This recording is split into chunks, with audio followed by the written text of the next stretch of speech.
everyone. Welcome to another episode of Nikki Joe Mazine. We have DJ EFN on the show, a.k.a. Who's Crazy, a.k.a. Crazy Hood, a.k.a. Miami's Mixtape King. Welcome to the show. A.k.a. Drink Champs. A.k.a. Drink Champs. So over the years, you have not only branded yourself as being a major part of Miami's hip-hop scene, but you have multiple brands and you've made it a business. Right. So you have started Crazy Hood Film Academy. Correct. You did Hood DJs. Correct. You have crazyhood.com. Correct.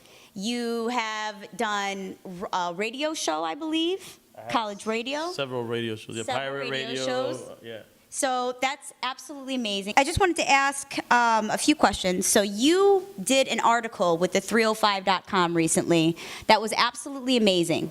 And in there you quoted, "To move forward in hip-hop, you must know and recognize what was behind you in this fast information age because it is easy to forget." Whoa. So, when did you first realize that hip-hop was a passion of yours, and when did you realize you were going to take that passion and make it a business? Just that article actually was an MTV article, and the article that you read on 305 was the unedited version.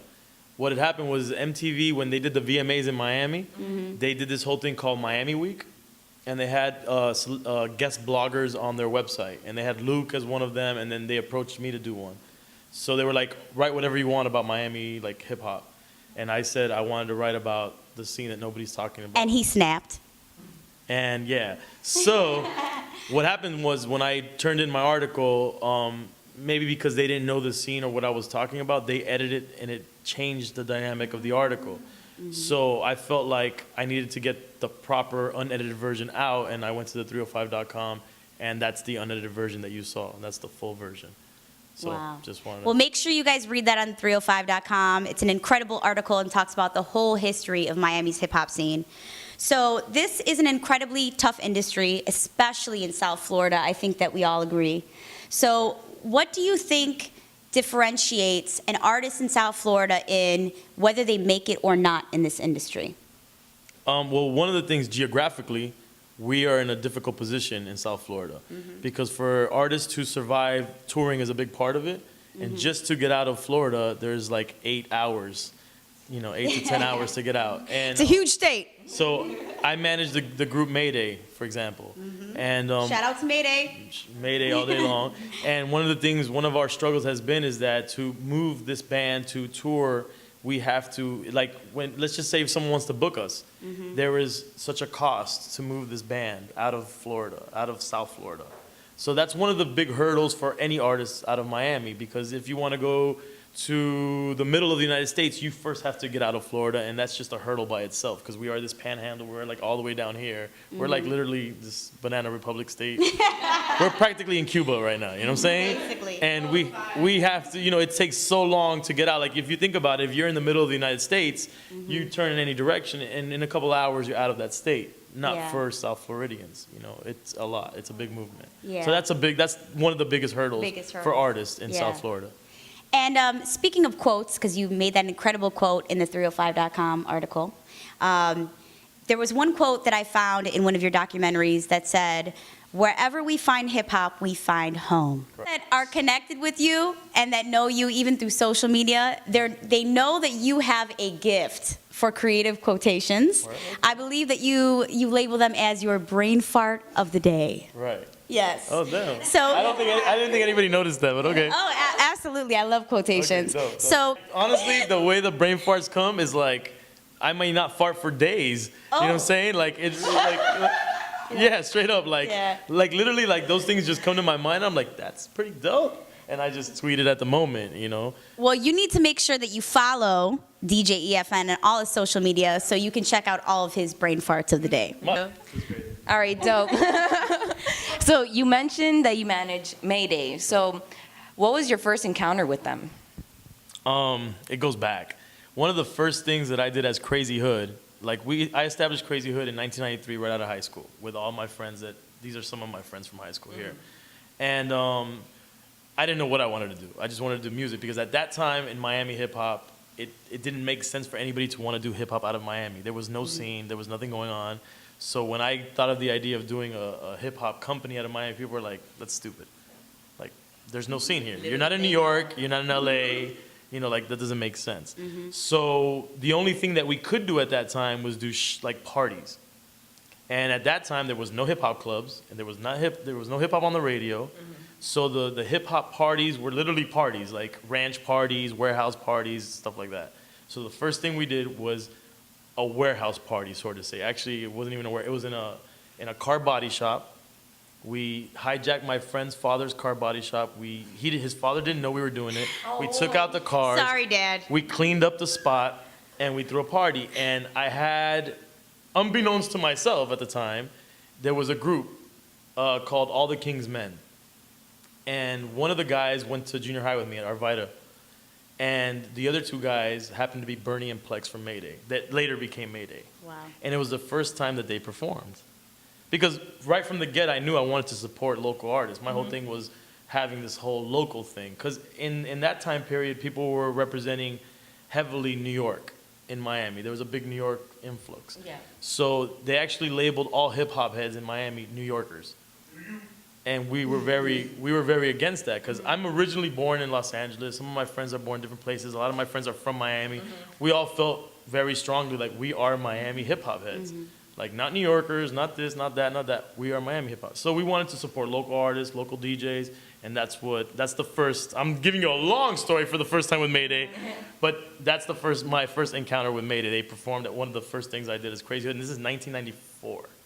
Wow. No, 1993. I'm lying to you.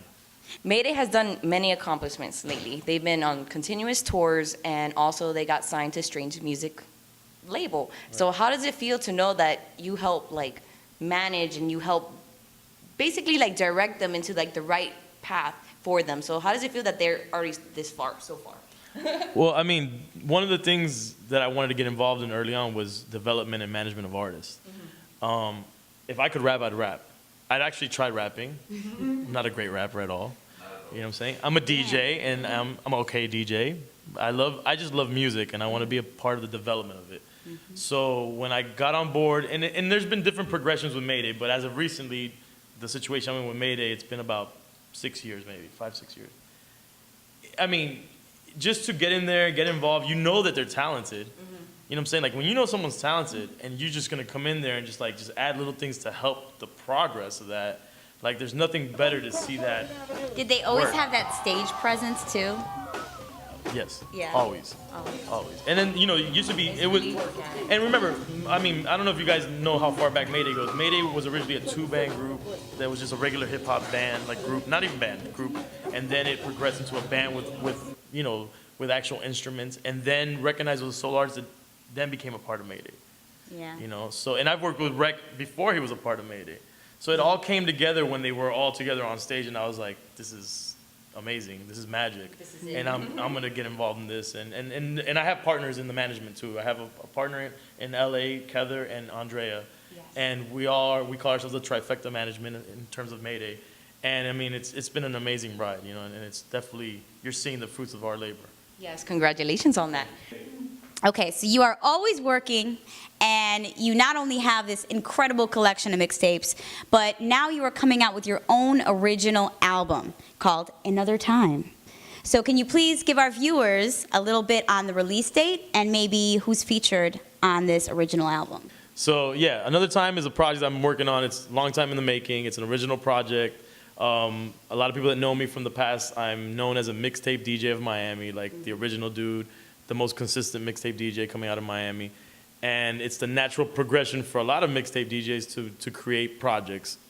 You see the Khaled's, you see the Static Selectors, you see the DJ Dramas, and I've never went there. Not that I didn't want to, but I've had other business ventures, Mayday, whatever, that I've put my energy in. Now I'm taking the time to do my own project.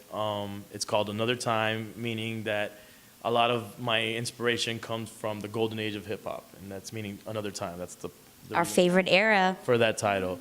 And so the idea behind the project is having a lot of legends on it, people that were part of that era, having new artists, because in the spirit of mixtapes, as DJs, we are supposed to break new artists. You know what I'm saying? Having a lot of representation of, in terms of Miami, that's a big part of it, because that was always a part of the whole mixtapes, my mixtape series. So some of the artists you might hear on there is, let's say like I have a lot of West Coast influences, being that I'm originally from the West Coast. So you'll have like MCA, King T, you might see Corrupt on the project, and then I like how he says might. well, these are, it's still it's still in the making. Okay. It's in the making. You'll hear on the other side, you have DJ Premier on production on something. You might have my own producers, Big Drains, on there. Beats in the Shout out to Big Drain. Yeah, shout out to Big Drain, let her mercy. Beats in the Hood. Then in terms of like Miami, going back to the golden era for Miami, I have this artist called Mother Superior, which a lot of people might not be familiar with, but she is, in my opinion, like the pinnacle of Miami hip hop, of what it could have been. There's a long story. We're actually gonna launch. We're gonna post this interview with her. It's gonna like talk about what happened with her career, and hopefully my project and me working with her will kind of like put her out there again, you know. Yeah, I don't know if she wants to necessarily, you know, I don't want to speak for her, but I definitely am really excited to have her on my project and work with her, and she's really dope, and she's the person that coined the phrase "the bottom." And a I lot of read that people in the don't know that. article. Yeah, so I have a freestyle coming out next week with her article, where I have her rhyming on "Started from the Bottom," the Drake record. Like, I'm a big fan of that record, and people are like, "Damn, you really love Drake." No, it's really reminiscent of the term "the bottom," and it always makes me think of her record, which she had a record called "The Rock Bottom," and that's where everybody got the term "the bottom" when they talk about Miami, and nobody knows it. Well, a lot of people don't know it's because of her, and they used to call her the female Nas. And I do believe that had she come out, because she was one of the first hip hop artists signed out of Miami, had she come out, like they shelved her and they never put her album out. Had she come out, the landscape of Miami hip hop would be completely different. You are like a living encyclopedia of South Florida hip hop. So dope. So dope. EFN. I know in 2012 you got together with Garcia and created this amazing documentary called Coming Home. You went to Cuba to capture the hip hop culture in Cuba. What lessons did you learn being in another country and how their hip hop community is? We went to Cuba and we did the documentary Coming Home. And originally, it wasn't necessarily, I mean, we definitely wanted to link with the hip hop heads in Cuba, but it started out as us connecting with our roots. Because as Cuban Americans, especially growing up in Miami, you kind of like, there's this whole thing about Cuba. It's like very taboo.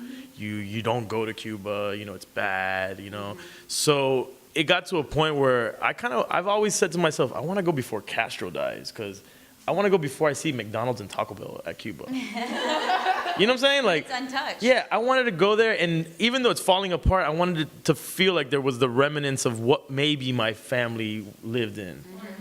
So when I got the opportunity to go, and I had met a friend, Eric, another guy named Eric, I'm Eric as well, Eric Vasquez. He his government on TV. That's fine. That's EFN. It's my government initials.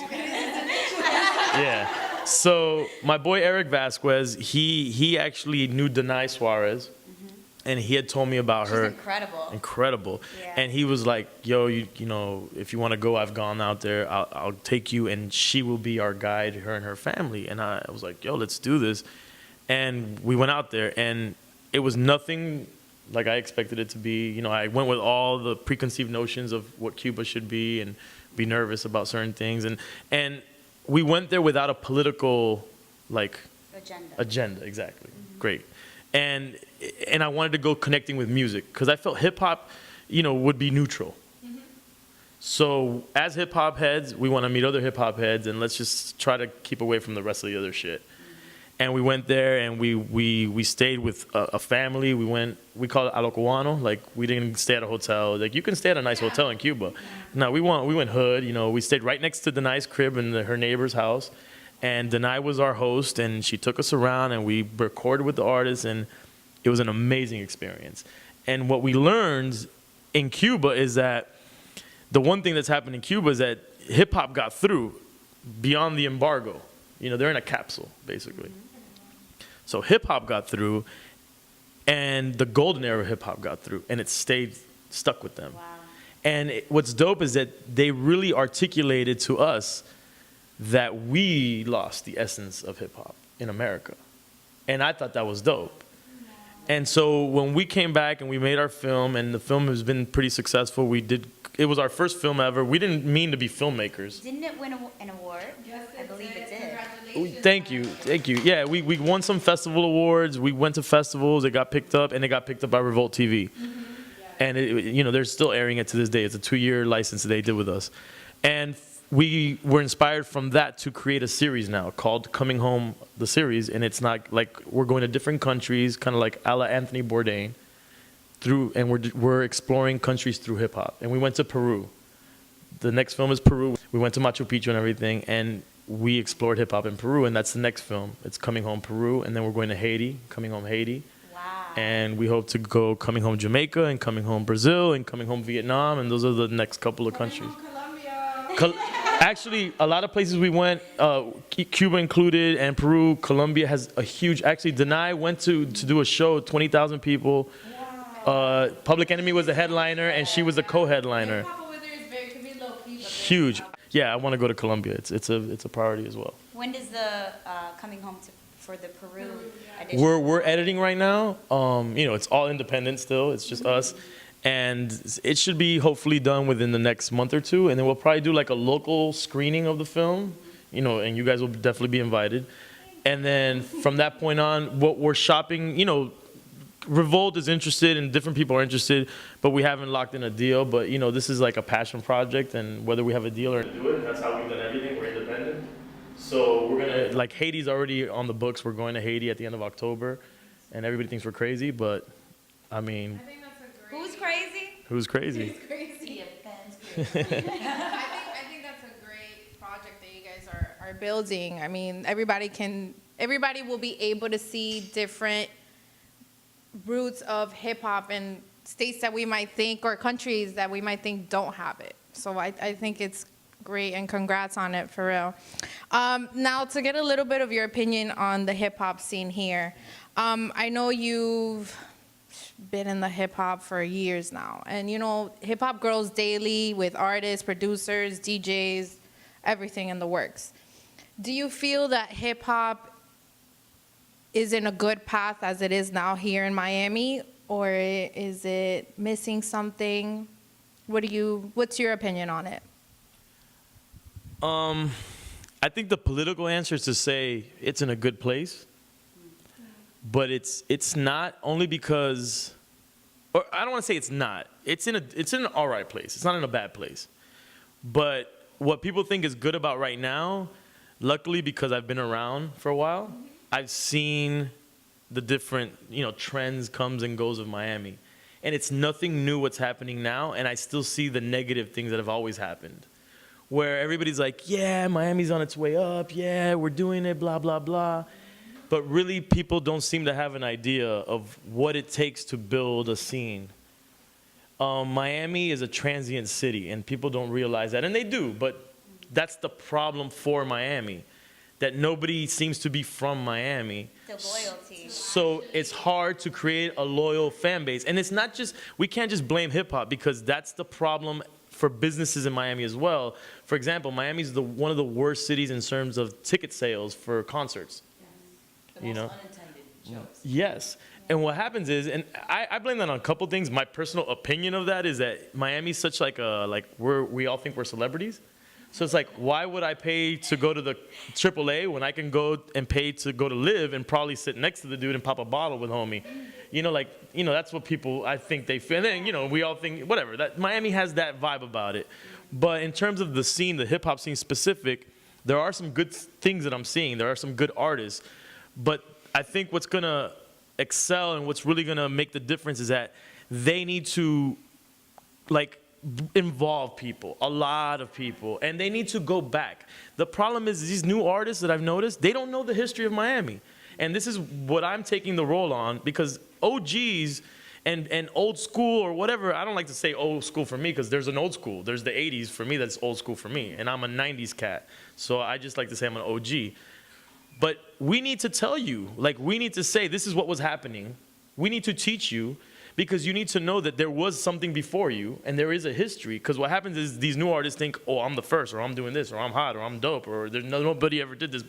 So we need to show people that there was something. And when they realize, wow, there was all this before me, instead of saying I'm not new and being maybe like, oh, that's whack. No, be proud that your city has a rich history. And if you realize that there's a rich history, then to me that's a scene, you know? Yeah. So. I hope you guys took notes. Perfect. So we have a new segment here on Nikki Joe Amazing. It's called the Fast Round. I'm gonna name either a person or thing, okay? And you have to say either if it's crazy or is it hood, okay? First thing, Miami. Hood. Jolly Ranchers. Crazy. Shape-shifting lizards. Totally crazy. Ferguson. Neutral. Latinas. Crazy and hood. Gucci Man. He's crazy. Tech Nine. Crazy. Nikki's Anaconda. Oh. Crazy hood, amazing. So that ends our fast round. So this concludes our very exclusive interview with DJ EFN. So check us out soon. Nikki Joe Amazing, y'all. Peace. I was lost. Yes, I went like a little bit. My own album, I don't know. Yes, it's part blooper. What are you doing, dude?